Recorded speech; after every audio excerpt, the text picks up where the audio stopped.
Guys, good evening everyone. This is my YouTube channel. It's called Globe TV. Go search in YouTube Globe TV. You'll find there the channel where we share our short stories, we share our lessons learned in life, our lifestyles, our cultures, political life, business, just our general life and general things that happen around us. We learn, we share, we listen, and we don't judge. Welcome, please follow, like, subscribe, share, and comment. Okay, this evening I want to talk about online business. Online business is where people are now thriving. People are no longer worrying about owning a business in a building. Everybody is going digital on in business, and people are thriving here online while in terms of business. But unfortunately, now as people are thriving, also the scammers now have got a chance to scam people in the sense that they say they also own a business. They'll go on someone's page. They'll go on someone's they'll go on someone's page, download some of the pictures or the videos someone has posted in which the person do not appear. A video that the owner of the business does not appear. They only take the photo or the video where the owner of the business does not appear.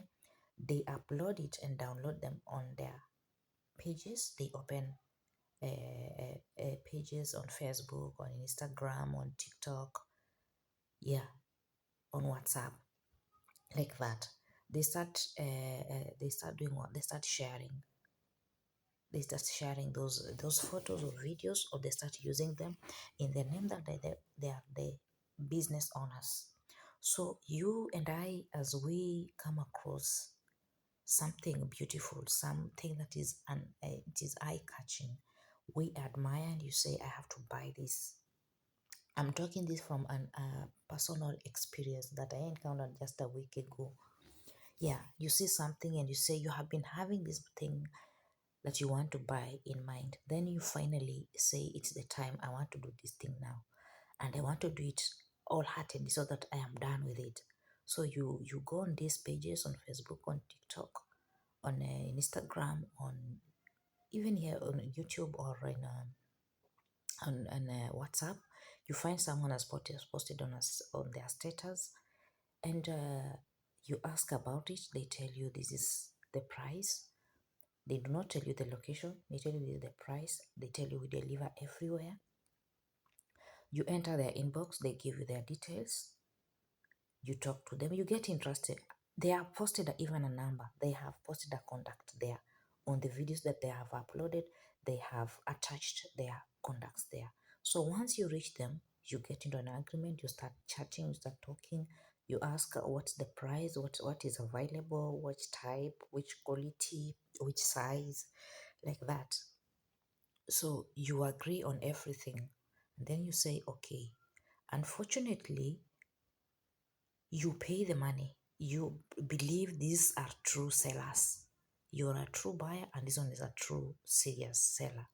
So for those of us like us, most of the time, like us, like in Kenya, Kenyans, we can do business anywhere in the world because our tariffs, the communication tariffs we use, the companies we use in Kenya, they allow online banking. Yeah, transfer of cash from one place to another is allowed. So the final thing after you agree on what you want to buy, you tell them your location, you give them your address or the contact person. You ask them if they have a pay bill or they have a till number or they have an account where you have to deposit this money.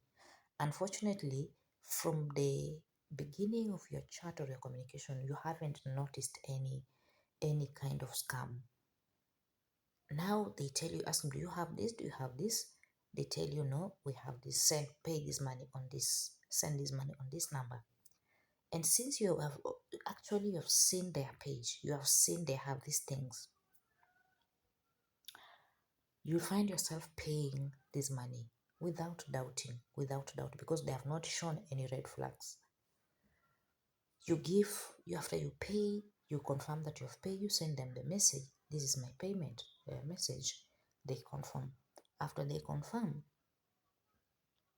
they came back. Like for my case, they confirmed they have received the money. After like 20 minutes, again, the guys tell me, I tell them their location. I mean, I am not in the country. I tell them where the goods are supposed to be delivered. I give them the location, I give them the contact person and the contacts. Now, unfortunately, the mode of communication that most people prefer is WhatsApp. So when these guys notice you are not using a contact that is not for the country, within the country, that is, they change the tune. They find a way to scam you. That is how I was scammed, because the contact person I gave is using a Kenya number. Myself, I'm using a number, a contact of another country on WhatsApp, and that is where we were communicating all through. So these guys realized I am not around, I am not within. So finding them, it will be like searching a coin in the ocean. So what they did, after I did what? After I sent them money, I sent them the contact person, I sent them the location, I sent them the means of transport they have to use for delivering the goods. So I told them the last thing I told them is, after you have packaged the goods, please take a picture of it.